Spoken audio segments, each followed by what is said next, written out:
with your name involved, and I don't know if it was you. I don't think it was you. I think it was like a parody account or something. But if it was you or if it wasn't you, they were immediately blocked within 2 minutes of following me. So good luck with that. Good luck with that. You can't really, I don't know why. I appreciate that you're like,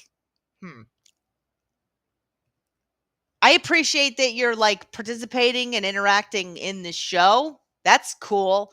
But also, like, you got to understand, dude, I've seen the clips that you've put out of me, and you're not trustworthy. And I don't see you as somebody who has any journalistic integrity. I know it's just like you're doing like a TMZ thing like everybody else and you're commenting on stuff, but your takes are horrible.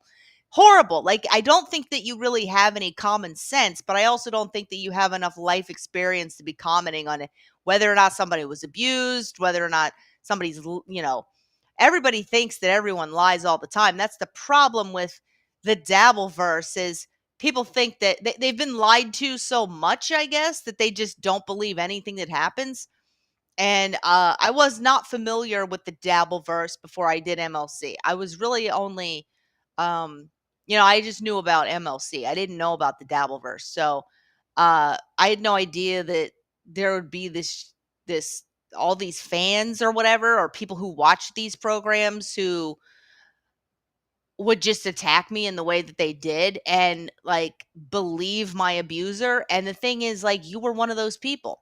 And I also don't some people believe my abuser, and that's okay, because like I believe them too whenever he told me lies about his past, and whenever he told me lies about his exes. And but here's the thing, I've met him in real life, and I lived with him multiple times, and I was around him every single day, and I communicated with him for every single day. And it's like there's just the amount of lies is ridiculous, to the point where this is a person with a disorder. That's what it is. Now, people don't understand that because they haven't had any real life interaction with him. It's very easy to go on a stream and pretend to be somebody, to be a certain way, you know, especially when you've practiced that for decades in your real life. Living a doubled life. He lies about how he hasn't cheated on anybody since somebody tried to murder him. That's not true at all. That's not true at all. That alone is a gigantic lie to be putting out there. He lies about how he hasn't had a drink of alcohol since, I guess it was 2004 or something like that. That's a lie. I mean, there's so many witnesses to all this stuff. The person is a sick person. So sometimes people don't know the grand scheme of a thing, and they get caught up in the narrative that he puts out there and the storyline that he puts out there. And they believe it because he also has a way of coming across that's kind of believable. But honestly, if you watch him, if you watch every single time he does a show and you keep watching, you'll see yourself the contradictions. You'll see yourself the odd facial expressions and head movements that are associated with drug use.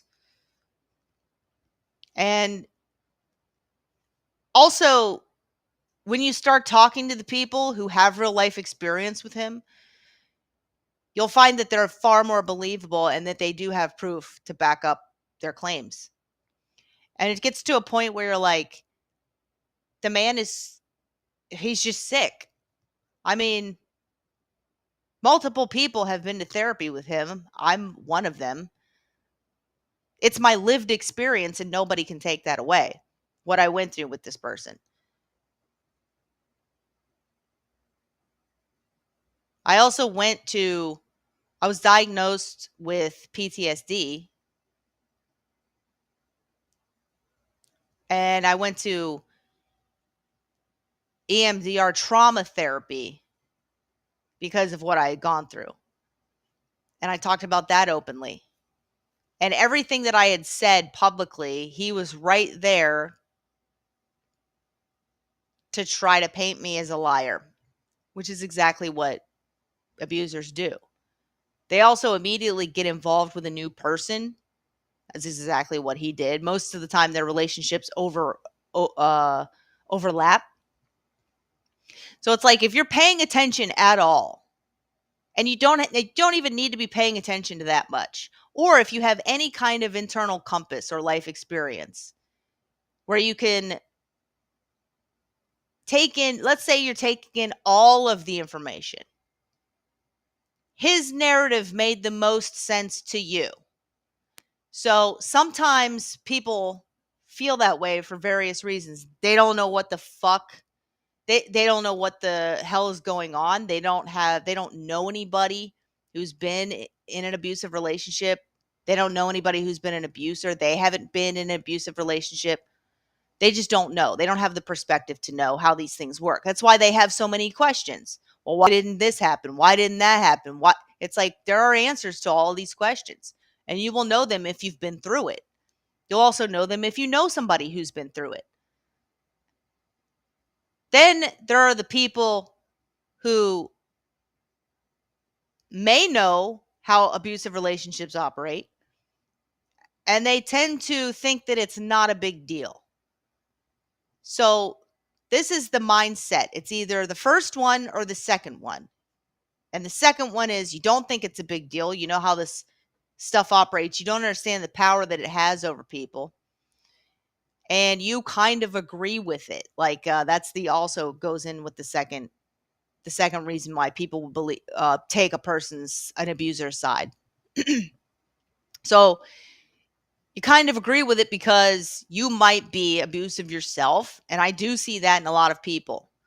So there are some people I see who I go, you know what? I think that person is a genuinely good person. They just seem naive, and I don't judge that because I have, of course, been there.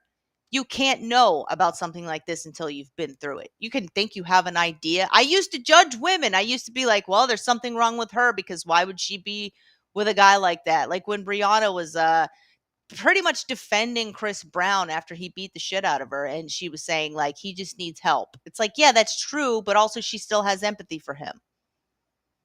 And that's called Stockholm syndrome, I believe, right?